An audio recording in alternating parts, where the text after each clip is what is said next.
ও নাটকবাজ কেন এত আপু? Eid is all about chaos, right? We all know that, and also it is also about spending time with your family and loved ones. So আমাদের ঈদটাও ঠিক সেরকমই ছিল, কিছুটা chaotic আর কিছুটা ফান, সব কিছু মিলিয়েই ঈদের পুরো ব্লগটা আজকে আমি তোমাদেরকে দেখাবো। So let's get into the video. প্রথমে চাঁদ রাত থেকে শুরু করি। চাঁদ রাতে আমরা জাস্ট সবাই মিলে মেহেদি টেহেদি দিছিলাম, অ্যান্ড দেন আনিশা আমাকে অনেকগুলা কিউট কিউট পাপ্পি দিচ্ছে। সকালবেলা ঘুম থেকে উঠে হচ্ছে আমি গোসলটা সেরে নেই, অ্যান্ড দেন আমি ফেস ওয়াশ দিয়ে ভালোভাবে আমার মুখটা ধুয়ে নেই, বিকজ নানু বাড়ি আসলেই এত পরিমাণে খাওয়া দাওয়া হয় যে পুরা মুখ তেলতেলা হয়ে যায়। দেন জাস্ট হ্যান্ডটা একটু জাস্ট মুছে নিচ্ছি, ফেসটা মুছে নিচ্ছি, বিকজ নানু বাড়িতে আমি এবার গামছা আনতে ভুলে গেছি। সো আমি যেটা করতেছি সেটা হচ্ছে টিস্যু দিয়েই সব কিছু করতেছি। সানস্ক্রিন অ্যাপ্লাই করে নিচ্ছি, বিকজ দেখা যাবে বাইরেও যাওয়া হবে। দেন আমি প্রাইমার অ্যাপ্লাই করতেছি। প্রাইমার অ্যাপ্লাই করলে যেটা হয় সেটা হচ্ছে মেকআপটা অনেক সুন্দরভাবে বসে। অ্যান্ড তোমরা যদি চাও আমি কী কী মেকআপ প্রোডাক্টস ইউজ করি আমাকে কমেন্ট সেকশনে জানাও, আমি তোমাদেরকে অবশ্যই বলবো। দেন আমি জাস্ট একটু কনসিলার অ্যাপ্লাই করতেছি। আমি আজকে কোনো ফাউন্ডেশন অ্যাপ্লাই করব না, কারণ ফাউন্ডেশন অ্যাপ্লাই করলে যেটা হয় দেখা যায় যে মেকআপটা অনেক বেশি ভারী লাগে, অ্যান্ড আমি আজকে কোনো ভারী কোনো কিছু চাচ্ছি না। দেন জাস্ট আমি একটু পাউডার দিয়ে সেট করে ফেলতেছি। ইভেন আমি এত পরিমাণে ক্লামজি যে আমি ব্রাশও একটা নিয়ে আসছি। সো আমি সেম ব্রাশটা দিয়ে আমি একটু ব্লাশও অ্যাপ্লাই করে নিব, আমার ব্লাশটা একটু হাইলাইটারের মতোই। দেন হচ্ছে আমি আইলাইনার অ্যাপ্লাই করব, কজ আইলাইনার অ্যাপ্লাই করলে আমার অনেক ভালো লাগে, যদিও আমি ঠিকঠাকভাবে আইলাইনার অ্যাপ্লাই করতে পারি না, কেন পারি না আল্লাহ জানে। দেন হচ্ছে আমি মাস্কারাটা অ্যাপ্লাই করে নিব, মাস্কারা আমার অনেক বেশি ভালো লাগে। মেকআপের মাঝে এমন অনেক সিন আছে যে সবাই এসে হচ্ছে দেখা করতেছে, কথা বলতেছে, কজ স্বাভাবিক আমার একটু লেট হয়ে গেছে। সো সবাই মসজিদ থেকে চলে আসছে, যার কারণে এমন হচ্ছিল আর কি। আমার মামা অলওয়েজ এই ধরনের কথাবার্তা বলে, তার কাছে মেকআপ মানেই হচ্ছে আলকাতরা। তোমরা আমাকে কমেন্ট সেকশনে জানাও যে তোমাদের ফ্যামিলিতে কে কে মেকআপকে এরকম নিম্নমানের জিনিস হিসেবে গণ্য করে। মেকআপের সময় আমি অলওয়েজ আমার হেয়ার টাই করে রাখি, নাহলে সামনে চলে আসবে, ভালো লাগবে না। ওড়না নিয়ে ভাই প্রত্যেকটা টাইমে আমি এত পরিমাণে প্যারা খাই, কেমনে ওড়না নিব আমি তাই বুঝি না। মানে সামনে ওড়না নিলে এক ধরনের লাগে, পিছনে ওড়না নিলে আরেক ধরনের লাগে।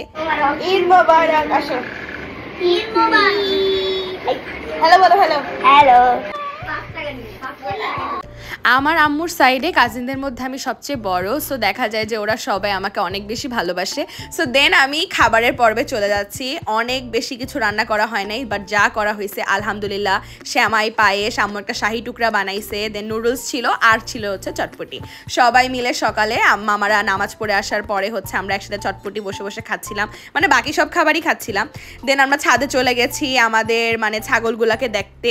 দেন হচ্ছে গরু দেখতে চলে গেলাম। আমাদের গরুটা ভাইরে ভাই অনেক তাজা ছিল, গরুটা অনেক লাফালাফি করতেছিল। অ্যান্ড আরেকটা জিনিস যেটা আমাদের ভুল হয়েছে, অ্যান্ড মেবি এই ভুলটা অনেকেরই হয়, সেটা হচ্ছে এক গরুর সামনে আরেক গরুকে কোরবানি দেওয়া। এটা আসলে একদমই উচিত না, অ্যান্ড সেটাই আসলে হয়েছিল, যার কারণে আমাদের গরুটা অনেক বেশি ভয়ে ছিল, এবং যেই কারণে সে অনেক বেশি আর কি রিয়্যাক্ট করছে। অ্যান্ড আমি আসলে জানি না এইসব বিষয়ে আমার কথা মেবি অতটা বলা উচিত না, আমার খুব একটা আইডিয়া নেই।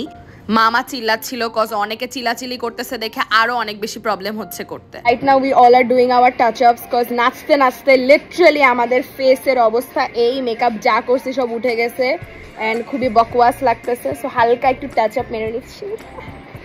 টাচ আপের জন্য কিন্তু আমি আমার পুরো মেকআপ তুলি না, আমি জাস্ট আইলাইনারটা আরেকবার অ্যাপ্লাই করে ফেলছি। দেন হচ্ছে একটু লিপস্টিক দিয়ে ফেলছি, কারণ লিপস্টিক স্মাচ হয়ে গেছে খেতে খেতে। এটা আই গেস সবার হয়, am I right or not? Let me know in the comment section below.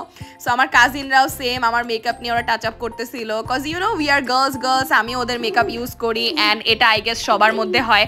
তোমরা আমাকে জানিও তোমাদের কাদের সাথে বেশি ভালো সম্পর্ক, তোমাদের ফ্রেন্ডসদের সাথে অর কাজিনদের সাথে, অর তোমাদের কোনো ফেভারিট মোমেন্টসও তোমরা কিন্তু আমার সাথে অবশ্যই শেয়ার করতে পারো। অ্যান্ড দেন হচ্ছে আমরা সবাই বাসায় অনেক মারামারি ঝগড়া করে ঘর থেকে বের হয়ে গেছি। এতক্ষণ ওরা ঝগড়া করতেছিল, এখন চুপ হয়ে গেছে। ওর চুল সবার মুখে ঢুকে যাচ্ছে, ওর বলতেছে চুল ঠিক করতে ঢং করতে। তুই চুপ কর, আমার মুখের মতো মুখ লাগাই, একদম ধাক্কা মেরে রাস্তায় ফালাই দিই, তোরে ফালাই। আজকে একটা বোন নাই বলে এসব এক্সপিরিয়েন্স করতে পারতেছি না। কিন্তু আমি কি মানে আমার সাথে তোমরা এসব মারামারি করতেছো না। আমরা যাচ্ছিলাম নারায়ণগঞ্জের চাষারার দিকে, সেখানে যে আমরা দেখি প্রত্যেকটা রেস্টুরেন্ট অফ। সো আমরা রোড সাইডেরই একটা মানে কি বলবো একটা কার্ট থেকে হচ্ছে আমরা খাচ্ছিলাম জুস। আমার কাছে নাই কেন,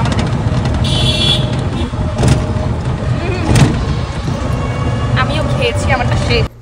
সো আমরা ডিসাইড করি যে ঠিক আছে, যেহেতু এটা হয় নাই তাহলে আমরা রাসেল পার্কে যাই। ওইখানেও দেখি যে রাসেল পার্কও বন্ধ, বাট সেখানে যে আমরা একটু শুটিং করি, ভালোই হয়েছে, খারাপ হয় নাই। দেন জাস্ট কি করার, আমরা বসে বসে পিকই তুলছি। ভালোবাসে আমাকে। হ্যাঁ,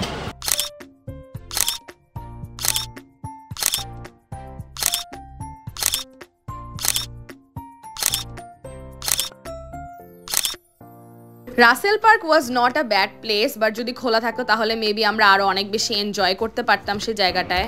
this is not dark circle. বাইরে গেছিলাম তো বৃষ্টি পড়ছে, যার কারণে পুরো মাস্কারা, ওয়াটারপ্রুফ কেনার টাকা নাই। দুপুরে খিচুড়ি বানাইছিল, আব্বু অনেক চিপস চকলেট নিয়ে আসছে। ভাই নতুন টাকা দেখছি, অনেক ভাল লাগছে। দেন আমরা আমাদের ঈদের দিনটা শেষ করি সবাই মিলে একসাথে উনো খেলে।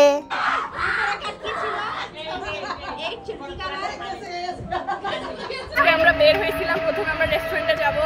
একটা রেস্টুরেন্ট আমরা খোলা পাই নাই, তাই আমরা যেতে পারি না। আমরা রাসেল পার্কে এসেছি, সেটাও বন্ধ। হ্যাঁ, এটাও বন্ধ ছিল। টিকটক কারবারিতে স্টিল আমরা কিছু পিক তুলছি। ওই পিকচারগুলো দেখার জন্য কারেন্ট